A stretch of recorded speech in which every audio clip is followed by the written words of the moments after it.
another really nice feature in the graphical user interface of AE is the ability to customize each individual panel sets inside a workspace environment. So let's have a look at this in closer detail.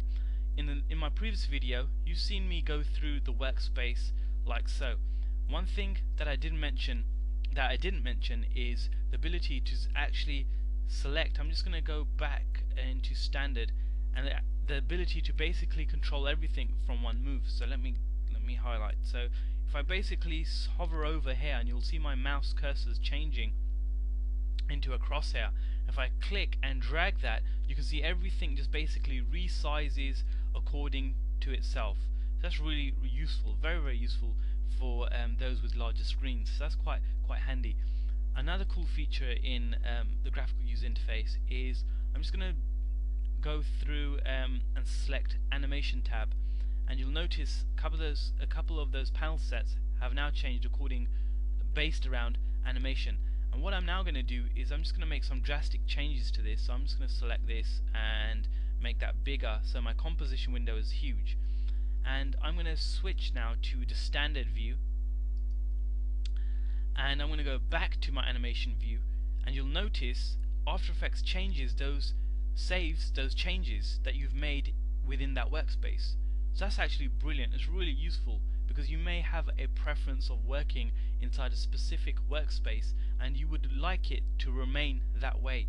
However, if you don't and you kind of mess that up, what you can do is go to here and just select reset animation and disregard changes, and it gives you back to that basically your default compositions work area space. So what I've just basically disregarded those changes. That's a brilliant way. And of course we can actually then create our own new workspace, as you can do in most of the Adobe applications.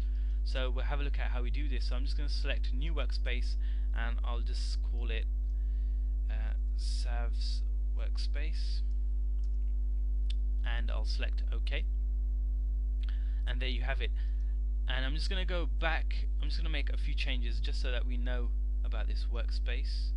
Okay, so here we go. And what I'm going to do is go back to my standard view, and then I'm going to go back to my Sav's workplace, and you'll see it's still retaining those changes. And what I now want to do, I actually want to get rid of that, so I'm going to try deleting this, and I'm going to go here and select delete workspace, and it basically has a drop down where you can select all of your workspace presets available, and you'll notice that Sav's workspace isn't actually in here. This took me a while to figure out, but basically it's saying you can't delete the workspace that you're currently in because After Effects thinks that you want to retain and keep that workspace. So if I get out of here, go back to, for example, standard, and then select this and select delete workspace, go to my drop down menu, and you see my workspace appears there. So just bear that in mind as a quick tip, saves you from pulling out your hair time and time again. So make sure you're out of your preset workspace before you can delete it. Otherwise you cannot delete your workspace if you're inside the actual workspace. Go ahead and select delete and select, and there we go. So we can see it's no longer presented in our workspace environment. Okay, brilliant, and we'll move on.